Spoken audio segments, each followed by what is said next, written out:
Narinig na natin ang napakaraming kwento ng mga kababayan nating OFW. Mga kwentong puno ng sakripisyo, pangarap, at minsan, pagdurusa.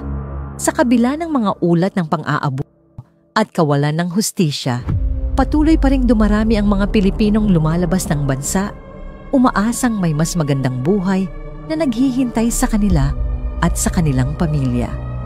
Ang kaso natin ngayon ay isang mapait na kwento ng isang ina. Ngunit sa kabila ng sakit, ito rin ay naging kwento ng pag-asa. Si Maricris Alonso, 32 taong gulang mula sa Balayan, Batangas, ay isang simpleng may bahay at mapagmahal na ina. Mayroon siyang 2 anak, sina Jairo at Miko, na siyang dahilan ng bawat pagsisikap niya sa buhay.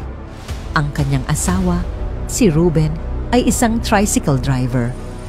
Ngunit ang maliit na kita nito ay hindi sapat upang tugunan ang pang-araw-araw nilang pangangailangan. Kaya noong Mayo 2019, matapos ang matagal na pag-iisip, nagdesisyon si Maricris na mangibang bansa. Isang recruitment agency sa Maynila ang nag-alok sa kanya ng trabaho bilang domestic helper sa Riyadh, Saudi Arabia. Bagamat malaki ang sahod na inalok, hindi naging madali ang desisyon.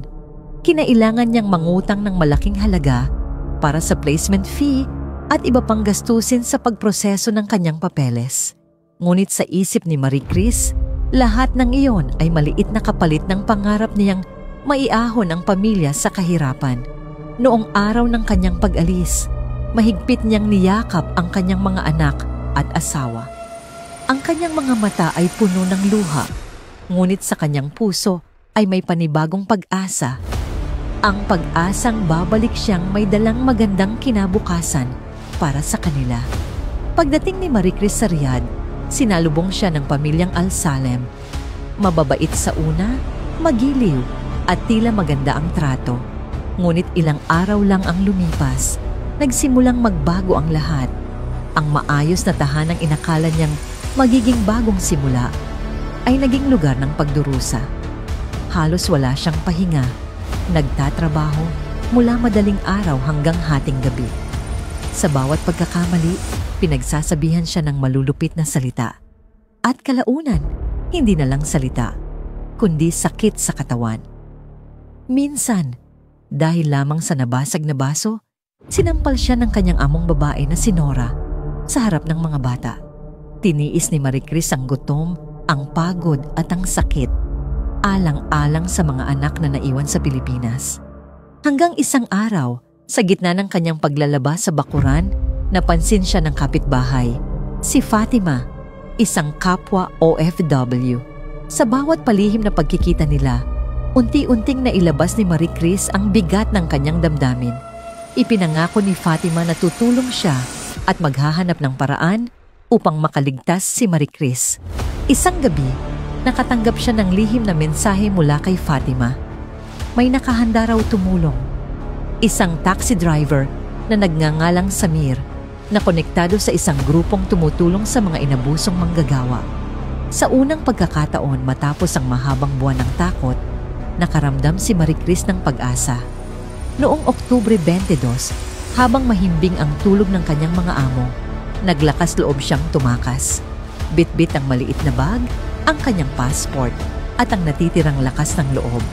Tahimik niyang binuksan ang bintana sa kusina at lumabas ng bahay. Tinahak ang madilim na daan at agad tumawag kay Samir. Hindi nagtagal, dumating ang lumang taxi na magdadala sa kanya sa kalayaan. Ngunit sa gitna ng biyahe, napansin nilang may sumusunod na itim na SUV. Ang sasakyan ng kanyang among lalaki, si Muhammad Al Salem. Mabilis na nagdesisyon si Samir.